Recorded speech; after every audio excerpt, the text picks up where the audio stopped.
അവൾ നിറഞ്ഞ മിഴികളോടെ എണ്ണി എണ്ണി പറയുന്നത് കേട്ട് അവൻ അവളെ തന്നെ നോക്കി. അവൻ ചിരിച്ചുകൊണ്ട് അവളെ അവനിലേക്ക് അടുപ്പിച്ചു നിർത്തി. അവളും അവൻ്റെ ഹൃദയതാളം കേട്ടു. എന്നാൽ ഈ സന്തോഷത്തിന് അധികം ആയുസ്സില്ലെന്നറിയാതെ. നിനക്ക് ഹോസ്റ്റലിൽ പോണ്ട പെണ്ണെ, സമയം ഒരുപാടായി, രുദ്രൻ വാച്ചിൽ നോക്കി പറഞ്ഞു. പോണോ രുദ്രേട്ടാ? പിന്നെ പോണ്ടേ? എനിക്ക് പോവാൻ തോന്നുന്നില്ല രുദ്രേട്ടാ. അവൾ അവൻ്റെ കൈകൾ മുറുകെ പിടിച്ച്. അവൻ അവളെ നോക്കി നിന്നു. അവളുടെ മേൽചുണ്ടിൽ നിന്നും വിയർപ്പ് തുള്ളി കണ്ട് അവന് അസൂയ തോന്നി. അവനെ തന്നെ നഷ്ടപ്പെടുമോ എന്ന് പോയി. വന്നേ പോവാം, അവളുടെ കൈകൾ വലിച്ചുകൊണ്ട് പറഞ്ഞു. എന്ത് ദുഷ്ടനാ നിങ്ങൾ, എന്നെ പറഞ്ഞു വിടാൻ എന്താ തിരക്ക്? മരപ്പെട്ടി, അവൾ കുറുമ്പോടെ പറഞ്ഞു. ഡി പോട പട്ടി, ഡി ദേഹി പിശാശേ, നിന്നോട് ഞാൻ പറഞ്ഞു മൂത്തവരെ ബഹുമാനിക്കാൻ. അയ്യടാ, നിന്നെ ബഹുമാനിക്കാനോ? നീ പോടാ കാട്ടുപോത്തെ, നിന്നെ ഞാൻ എന്ത് ചെയ്യും? ഡോ മനുഷ്യ, താൻ എന്ത് ചെയ്യും എന്ന്? വൈച്ചു, എനിക്ക് ദേഷ്യം വരുന്നുണ്ട്, നീ ചുമ്മാ കളിക്കല്ലേ. ഓഹോ ഡി ദേഹി, ഇഷ്ടാന്ന് പറഞ്ഞ അന്ന് തന്നെ നിനക്ക് പിരിയാണോടി ദേഹി പിശാശേ? അയ്യടാ, അല്ല, എന്താ വിളിച്ചേ? ദേഹിയോ? എൻ്റെ പേര് വൈദേഹി എന്നാ, അല്ലാതെ ദേഹി കാവ്യ ഒന്നുമല്ല. ഓഹോ, എന്നാ വൈദേഹി മേഡം വാ, പോവണ്ടേ? ഇന്നത്തെ കോട്ട കഴിഞ്ഞു, വായോ. ഓ ശരി സാർ. അവൾ ഒരു ചിരിയോടെ അവൻ്റെ കയ്യിൽ തൂങ്ങി നടന്നു സന്തോഷത്തോടെ. ഡി പുല്ലേ, കേറടി. അവൾ ഒരു ചിരിയോടെ കയറി അവൻ്റെ തോളിൽ തല ചാച്ചു കിടന്നു. അവൾ ആലോചിക്കുകയായിരുന്നു. രുദ്രേട്ടൻ കണ്ടതു മുതൽ ഈ നിമിഷം വരെയുള്ള കാര്യങ്ങൾ അവളുടെ ചുണ്ടിൽ പുഞ്ചിരി തത്തിക്കളിച്ചു. വൈദേഹി മേഡം ഹോസ്റ്റലിലെത്തി. എത്തിയോ രുദ്രേട്ടാ? അതെ. എന്താടി, പോവുന്നില്ലേ? വിരാഹമാണല്ലേ രുദ്രേട്ടാ? എന്തുവാ പെണ്ണേ? എടാ ദുഷ്ടാ, ഞാൻ നാളെ വീട്ടിൽ പോവുക. അതുകൊണ്ടൊന്നുമല്ല, ബായ്. ഏയ് ദേഹി, നിനക്കെന്നെ, നീ പോട പട്ടി. കുറുമ്പി, അവൾ ഹോസ്റ്റലിൽ കയറുന്നതും നോക്കി അവൻ സ്വയമേ പറഞ്ഞു. അവൾ റൂമിൽ കയറി. അച്ചുവും പാറുവും മാത്രമേ ഉണ്ടായിരുന്നുള്ളൂ. അച്ചു വന്നപ്പോൾ തന്നെ പാറുവിനോട് എല്ലാം പറഞ്ഞിരുന്നു. എടാ പാറുവേ, ഇവിടെ എന്തോ കള്ളക്കളി മണക്കുന്നല്ലോടാ. വൈച്ചു വരുന്നത് കണ്ട് അച്ചു പറഞ്ഞു. എന്ത് കള്ളക്കളിയോ? നീ എന്താ പറയുന്നേ? അന്നെ വൈച്ചൂസേ, നീ എവിടെ പോയതാടാ അച്ചു? ആഹാ, വൈച്ചൂസേ വന്നോ? അല്ല മേഡം, എന്താ ശരിക്കും നടന്നേ? പറ, എന്ത് നടക്കാൻ? നിനക്ക് വട്ടായോ? എന്താ ഈ പറയുന്നേ? ഇപ്പോൾ നമ്മൾ പറയുന്നതാ കുഴപ്പം. എന്തൊക്കെയായിരുന്നു? ആ കലിപ്പനാണോ ഇച്ചായനാ ലുക്ക്? അയാൾ ആരാ? കാട്ടുപോത്ത്. എന്താടി നീ പറഞ്ഞത്? എന്നിട്ട് ആ കാട്ടുപോത്തിനെ തന്നെ നീ വളച്ചെടുത്തല്ലോ ഡി മരപ്പെട്ടി. അച്ചു വൈച്ചുവിൻ്റെ കൈ തിരിച്ചു കൊണ്ട് പറഞ്ഞു. ഈ ഇളിക്കുന്നേ, ഹാഹാ, വിടടി പട്ടി. ശരിയാ പട്ട്, എനിക്ക് എൻ്റെ രുദ്രേട്ടനെ ഇഷ്ടമുള്ളോണ്ടാ ഞാൻ അങ്ങനെയൊക്കെ പറഞ്ഞത്. ഡി എപ്പരച്ചി, എൻ്റെ രുദ്രേട്ടൻ കാട്ടുപോത്ത് ഒന്നുമല്ല കേട്ടോടി. അയ്യാ, പെണ്ണിൻ്റെ മാറ്റം കണ്ടില്ലേ? ഇന്നലെ വരെ ആരോ ചത്തുപോലെ ഉണ്ടായ മുഖമാ, ഇപ്പോൾ കണ്ടോ പ്രകാശം കൊണ്ട് മൂടിയേക്കുക. കള്ളക്കാന്താരി. പാറു അവളുടെ ചുവന്ന തടുത്ത കവിളിൽ തൊട്ട് പറഞ്ഞു. എന്നും ഇങ്ങനെ കണ്ടാ മതി എൻ്റെ പൊന്നിനെ, സന്തോഷത്തോടെ ഇരുന്നാ മതി കേട്ടോടി വായാടി. അച്ചുവിൻ്റെ കണ്ണുകൾ സന്തോഷം കൊണ്ട് നിറഞ്ഞിരുന്നു. ഓക്കെ അച്ചുവേട്ടാ. എൻ്റെ രുദ്രേട്ടന് എന്ത് പാവാണ് അറിയോ? എനിക്ക് ഒത്തിരി ഇഷ്ടമാണ് എൻ്റെ രുദ്രേട്ടനെ. ഇച്ചായൻ പറഞ്ഞപ്പോൾ എനിക്ക് എന്ത് സന്തോഷമായിരുന്നു അറിയാവോ? അത് പറഞ്ഞു അച്ചു കുളിക്കാൻ പോയി. അന്നെ വൈച്ചൂസേ, നിന്നെ ഒതുക്കാൻ ആർക്കേ പറ്റുള്ളൂ, അതുപോലെ ആർക്കേനെ ഒതുക്കാൻ നിനക്കും. പാറു പറഞ്ഞത് കേട്ട് അവൾ ചിരിച്ചു. ഇനി ഫുൾ ടൈം കോൾ ആവല്ലോ പാറു. ആയോ പാറു? നീ പറഞ്ഞ പോയാ ഓർത്തെ, രുദ്രേട്ടൻ്റെ നമ്പർ ഇല്ല എൻ്റെ കയ്യിൽ. ആഹാ, ബെസ്റ്റ് ടീം. മണ്ടി, ഇവിടെ എല്ലാ പെൺപിള്ളാരുടെ കയ്യിലും ആളുടെ നമ്പറുണ്ട്. എന്നിട്ട് ചെക്കൻ്റെ നമ്പർ ഇല്ലടി നിൻ്റെ കയ്യിൽ? ഇല്ല. അല്ലടി, എല്ലാവർക്കും രുദ്രേട്ടൻ്റെ നമ്പർ എവിടുന്ന് കിട്ടുന്നു? അവർ എല്ലാവരും രുദ്രേട്ടനെ വിളിക്കുമോ? നമ്മുടെ ഗ്രൂപ്പിൽ ഇല്ലടി. പിന്നെ ആളെ പേടിച്ചു ആരും വിളിക്കാൻ മെസ്സേജ് അയക്കാനും പോവില്ല. സത്യം പറഞ്ഞാൽ നീയും കാവ്യയും മിസ്സും മാത്രമേ ആർക്കേനോട് മര്യാദയ്ക്ക് സംസാരിക്കാൻ പോയിട്ടുള്ളൂ. ഇപ്പോഴാ നമ്മളോട് പോലും ഒന്ന് നോക്കി ചിരിക്കുന്നേ. ചിരിക്കാതെ പോയി കുളിക്കടി. കുളി കഴിഞ്ഞു വരുന്ന അച്ചു വൈച്ചുവിൻ്റെ നേരെ ടവൽ എറിഞ്ഞുകൊണ്ട് പറഞ്ഞു. അവൾ അത് കൃത്യമായി ക്യാച്ച് ചെയ്ത് കുളിക്കാൻ പോയി. ഇത് എവിടെ പോയി കിടക്കുകയാണ് രണ്ടും? എൻ്റെ വൈച്ചു ഒന്ന് അടങ്ങ്, അവർ വരും. 9 ട്രെയിൻ, അതുകൊണ്ട് തന്നെ രണ്ടും നേരത്തെ തന്നെ സ്റ്റേഷനിലെത്തി. എന്നാൽ രുദ്രേട്ട ജോണും വരുന്നത് കൊണ്ട് അവരെ കാത്തു നിൽക്കുകയാണ് വൈച്ചുവും അച്ചുവും. കുറേ നേരമായി കാണാതോണ്ടാ ദേഷ്യം വന്നിരുന്നു വൈച്ചുവിന്. ആഹാ, ദേ വന്നു. അച്ചു പറഞ്ഞപ്പോൾ ബുള്ളറ്റ് നിർത്തി നടന്നു വരുന്ന രുദ്രനെയും ജോണിനെയും കണ്ടു. രുദ്രനെ കണ്ടതും വൈച്ചുവിൻ്റെ മുഖം തിളങ്ങി. എന്നാൽ അവൾ അത് വ്യക്തമായി മറച്ചു. രണ്ടാളും മനോഹരമായി ചിരിച്ചു. എന്താ വൈച്ചൂസേ, ഇച്ചായ എന്താ നേരം വൈകിയേ? എത്ര നേരമായി നിൽക്കുന്നു? സോറി വൈച്ചൂസേ, ദേ ഞങ്ങൾ വന്നില്ലേ. എന്തിനാ നിങ്ങൾ ഇപ്പോൾ പോകുന്നേ? അറിയില്ല ഇച്ചായ, വേഗം വരാൻ പറഞ്ഞു. ദേ അങ്ങോട്ട് പോണു. അവൾ ഒരു ചിരിയോടെ പറഞ്ഞു. രുദ്രനും വൈച്ചുവിനെയും നോക്കുന്നുണ്ടെങ്കിലും അവൾ അവനെ നോക്കാനേ പോയില്ല.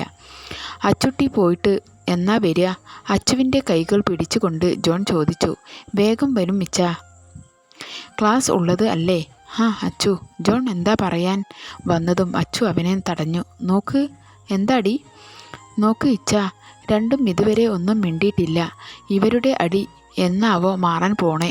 അത് നീ കാര്യമാക്കേണ്ട. എന്തൊക്കെയായാലും അവനു ഇനി വൈച്ചു ഇല്ലാതെ പറ്റില്ല, അതുപോലെ അവൾക്കും. പാവം എൻ്റെ വൈച്ചു കുറേ കരഞ്ഞ് രുദ്രേട്ടന് വേണ്ടി. കുറച്ച് നാളുകൾക്ക് ശേഷം ഇപ്പോഴാ ഇങ്ങ് സന്തോഷത്തോടെ കാണുന്നേ. അതുപോലെ തന്നെയാ എൻ്റെ കാർത്തികയും. ആദ്യമായിട്ട് അവൻ ഒരു പെണ്ണിനെ പറ്റി പറയുന്നേ, അല്ല നോക്കുന്നത് പോലും. അത് വിട്. അവിടെ എത്തിയ വിളിക്കണം കേട്ടോ. കേട്ടു. മര്യാദയ്ക്ക് ഫുഡ് കഴിക്കണം. പിന്നെ എപ്പോഴും ഫോണിൽ നോക്കി ഇരിക്കണ്ട. പിന്നെ എല്ലാം സമ്മതിച്ചു എൻ്റെ പൊന്നു ഇച്ചാ. ഇനി എന്തെങ്കിലും ഉണ്ടോ? അച്ചു ജോണിൻ്റെ കവിളിൽ പിടിച്ചുകൊണ്ട് പറഞ്ഞു. ആഹാ, വിടടി പട്ടി, ഇങ്ങനെ ചിരിക്കല്ലേ എൻ്റെ അച്ചുട്ടി. ഇപ്പോൾ തന്നെ കെട്ടിക്കൊണ്ടു പോവും ഞാൻ.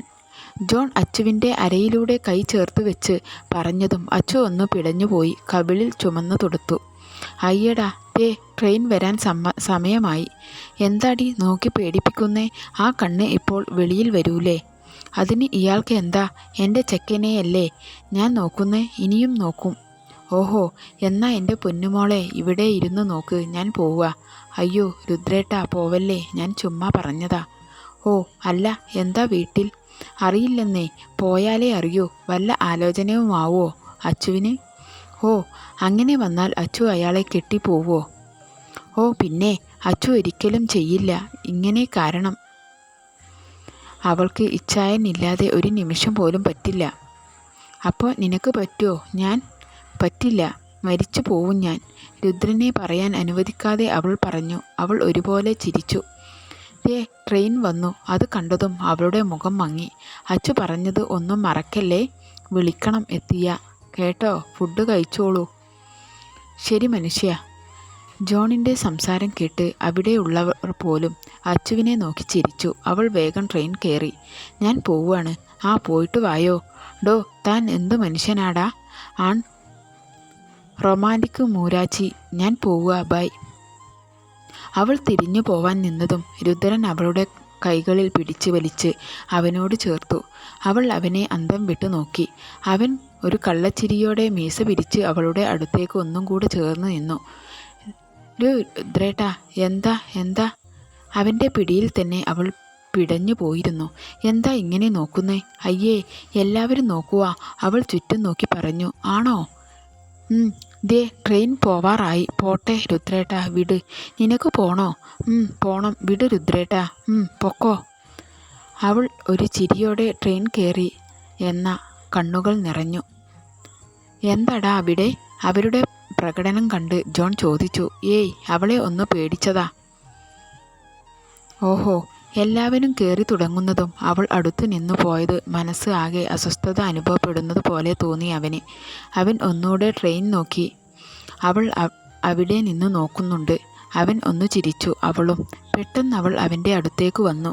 എന്താ വൈച്ചു? വായേ, നിനക്ക്?